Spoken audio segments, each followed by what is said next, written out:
Okay, so we're going for a nice tidy set, top set of 85. So we were at 90 last week, and this time we're going to go for an 85 for 5. Very tidy. Not incredibly happy, but purely because the app failed. Still, the reps were pretty smooth. Some cheeky potentiation.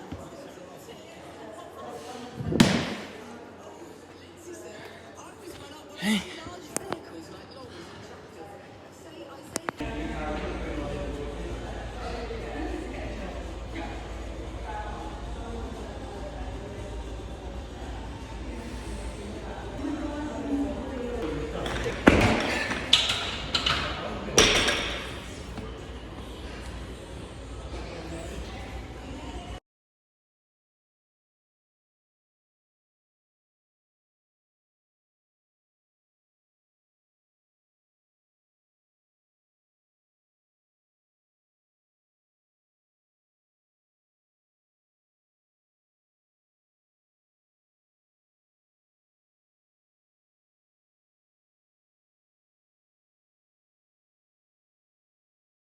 Right, this is a funny angle.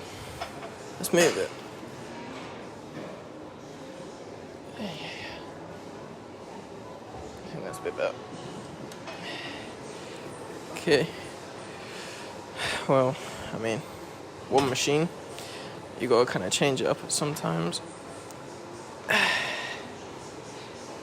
Trying to get as much of that flexion as I can in my knee.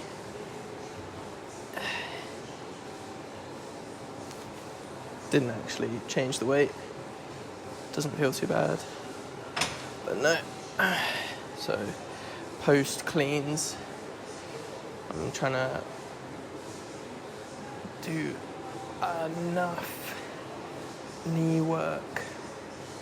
So, as the functional trainers or the ATG squad would call it, behind the knee and in front of the knee work. Obviously, I'm not a fan of their compound movements. Don't really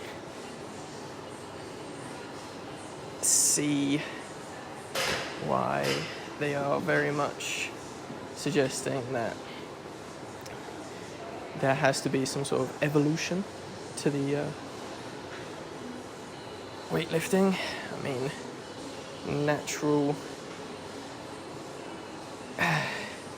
individualized training progressions have come about for like 2 decades now, and particularly with the rise in social media, there's a lot of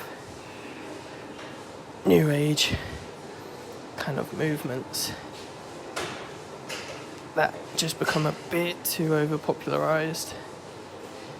And don't get me wrong, I understand why they've come about, but realistically speaking, they've painted themselves out to be something incredibly necessary, when we do have quite a large amount of pre-existing movements.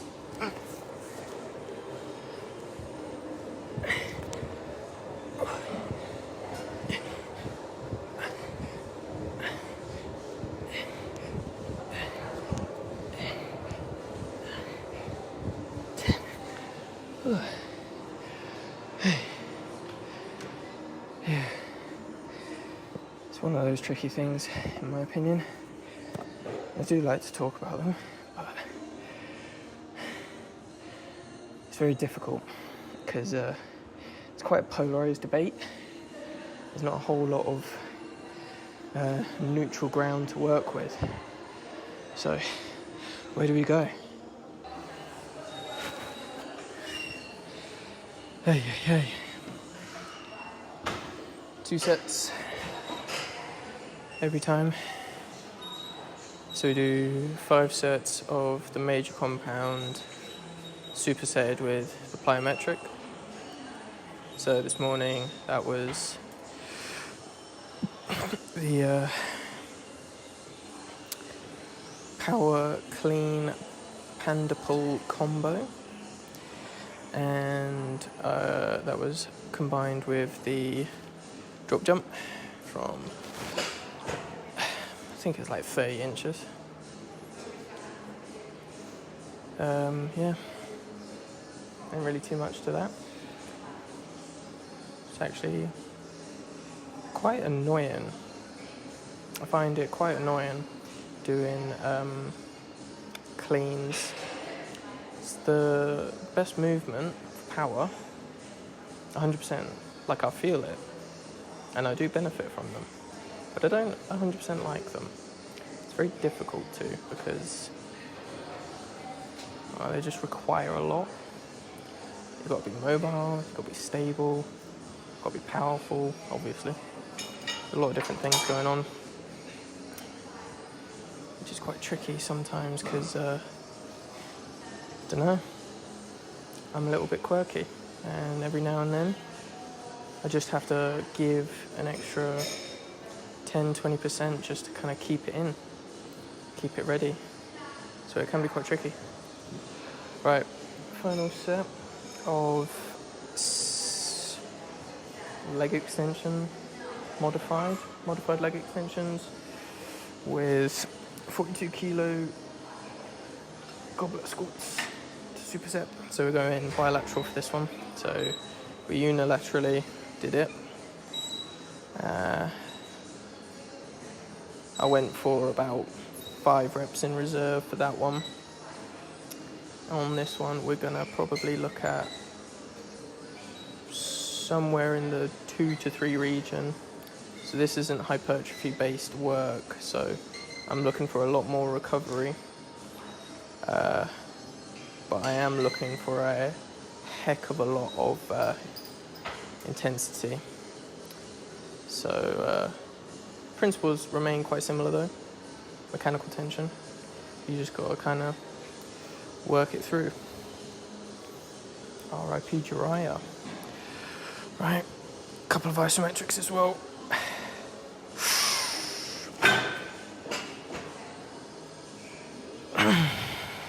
Yep, we're definitely gonna need a heavy up.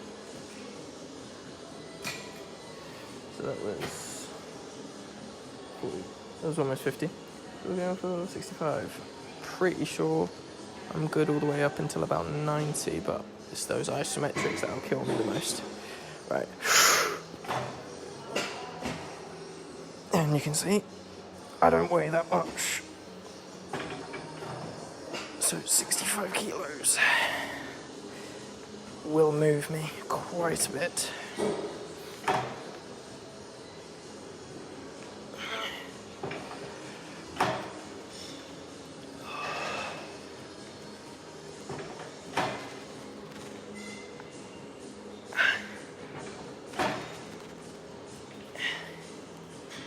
Right, there's some metrics done. Let's rep it out. About 2 to 3 reps in reserve.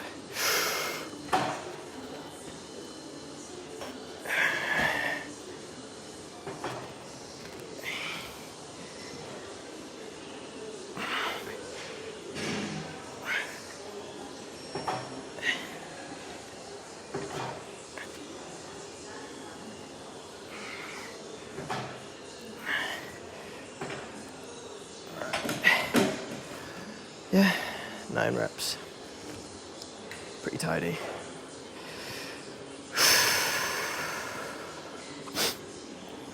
Hell yeah. Let's move you around. Let's get it going there. I always find that on that machine, it's always in the middle of my thigh. I'm like, damn, if I had bad bones, snap goes the femur.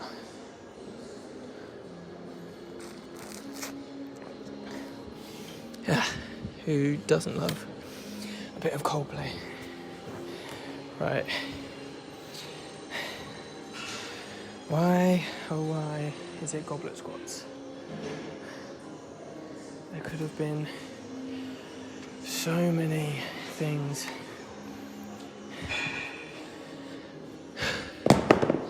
to do, but goblet squats. Okay. It's getting the weight up. That's the tricky part. But hey, I think kettlebells taught me something. There we go. We're going.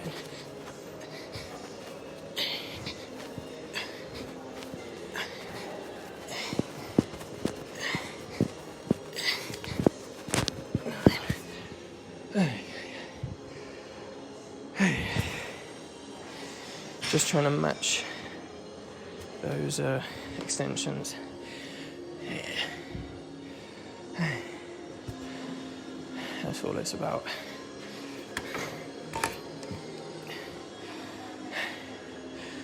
Hey, well, that was fun. Okay, well, what, you may ask, am I about to do for the back of my knee? Well, clearly, I'm going to do something that works behind my knee. Genius.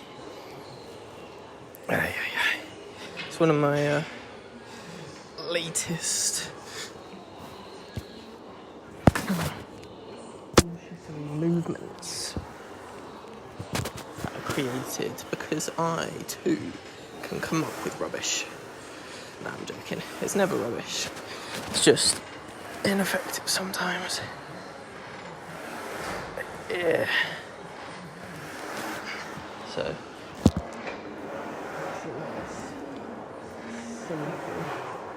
I can lift my leg up.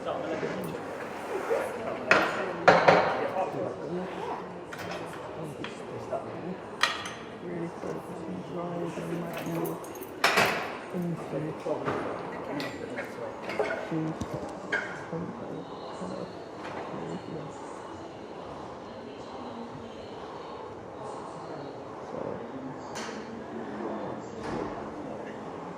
I'm really working on pushing down the medicine ball.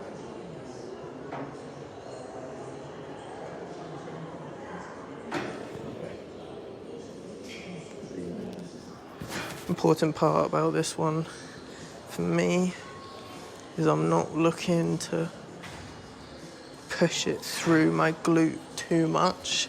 Obviously, as the primary extensor of the hip, the glutes will be working, but I'm looking to drive in my heel into the ground, which involves a large element of knee flexion activation. Can throw a couple of different words in there, obviously, but yeah. So this foot keeping me stable while I think about bending my knee through the ground. So I'm essentially imagining I'm scooping dirt with my heel as I pull my foot in. So obviously you can do this with a disc that slides across the floor, and I admit it's good. However, having a little bit of give in the floor helps me to activate this movement quite a lot. So I use that medicine ball and I scoop into the medicine ball. Also acts a bit like a proprioceptive stimulus for me. If I can feel myself scooping by pressing into the ball, then I know that I'm doing something. Right. Yeah, and I'm gonna superset this with calf raises. Don't worry, you're not in shot. Sorry about that though. So, obviously, ankle stiffness being very important, as we all know. Well, leg stiffness in general being all important. So, you go up on 2, come down on 1. And it's all about stretching through the Achilles and not through... Ooh. Well, that was a funny bit of cramp. Clearly I'm feeling good. Come down, stretching through the Achilles. So by that I mean I am thinking about keeping my calf engaged as much as I can. I'm trying as much as I can to resist the motion. Now I've started light because on my second set I will be going relatively heavy.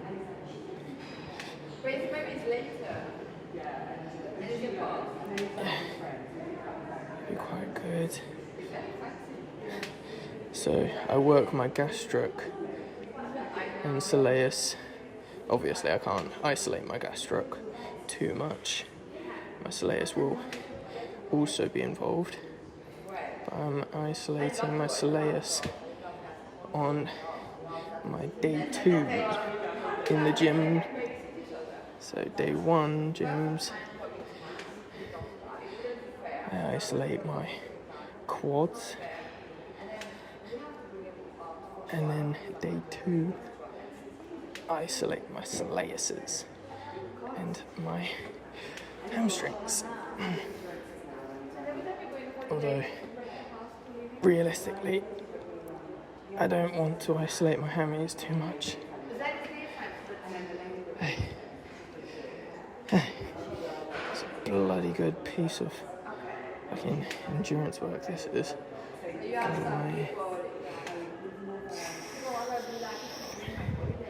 Right, we'll go for 1 more on each leg.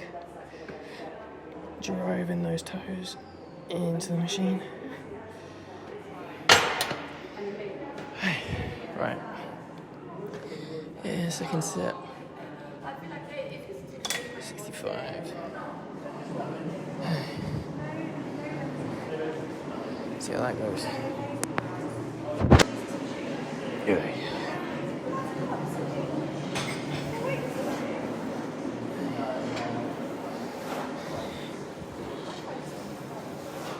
Yeah, so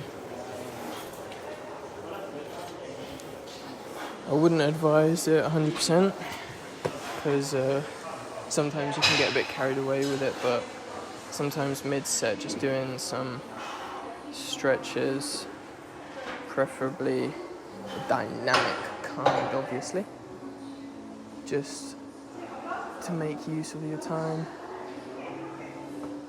I usually watch a lot of TV while I'm working out. Nick Abbott wouldn't like that, for anybody who knows who that is. Legends if you do. But yeah, I do watch a lot of anime in my workouts. Sometimes it just helps me with my motivation. Other times it's just to help me with my anxiety. I think there's a loud machine. I have no clue if you can hear me that clearly. Alright, just get in front of the knee. I know I said it, ATG isn't for me. And technically it still isn't. Because the ATG split squat has existed long before it was popularised as such. Most of us just did it with our foot a little bit further in front. I'll keep my foot grounded as well because ankle mobility primary. Alright. Second set. Remember, always doing 2 sets. loud again and he be running. Yeah.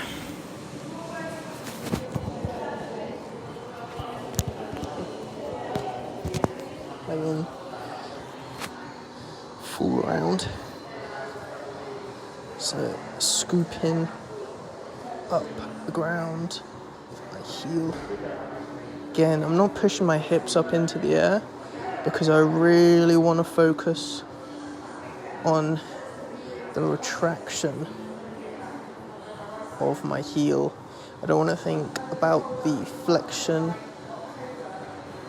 of my knee as much as I want to think about the retraction of my heel into my bum. So that combined with, so it's obviously knee flexion combined with hip flexion.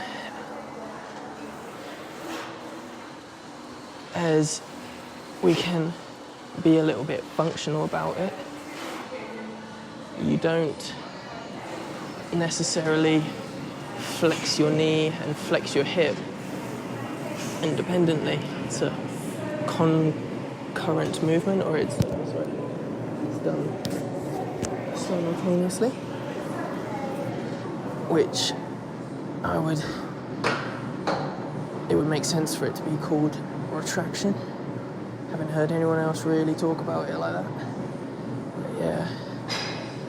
So I'm always thinking about scooping my heel in. Even when I push out, all I'm doing is pushing my glute into extension. Oh, yeah. That's 2 reps in reserve. Hence why my hips are off the ground, because if I had my hips on the ground, I would have to do this on a box. Now that would be perfect if I had a yoga ball and a box and I was just lying on the box with my heel on the yoga ball. That would be perfect, because then I would reach lovely neutral pelvis, and I wouldn't have to rely obviously on my other leg to keep me stable. I'd have a bloody box to be there. But yeah, I like this anyway. Keeping everything engaged. I'm talking a lot, aren't I? I'll be honest, I don't actually know what I'm supposed to be talking about. Most of the time I'm seeing people do this kind of thing and they're bodybuilders. And they always talk about really niche bodybuilder stuff. I guess I could talk about really niche sprinter stuff. Alright, so remember these were quite light before. Now we're going a little bit on the heavy side. We'll go for just over body weight.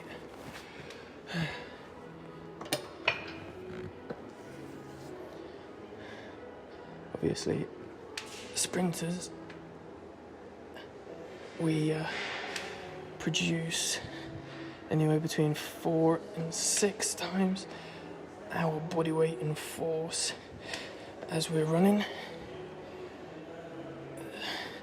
So it's important that we can control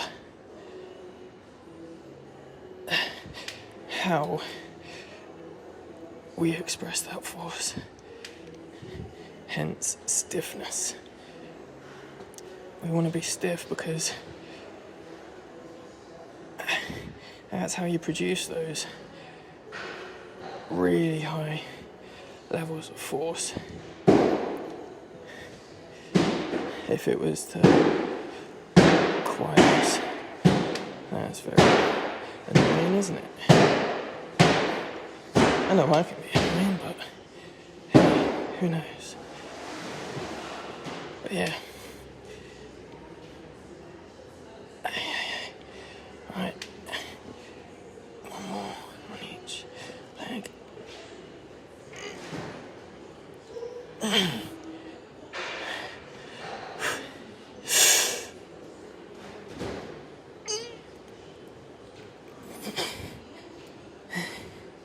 think I pooed myself a bit. And I didn't wear my brown underwear. Pretty sad that. Right.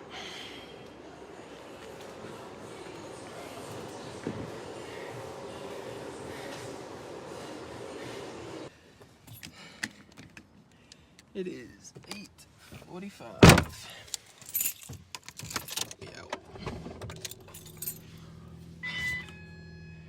Well, we're gonna be out soon.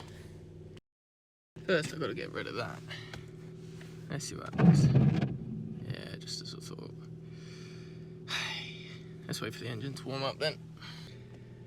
Okay. Should have been enough.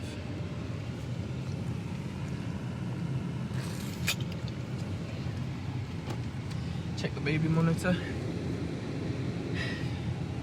Junior is still asleep, which is much appreciated. Gives me a chance to get back and start cooking breakfast.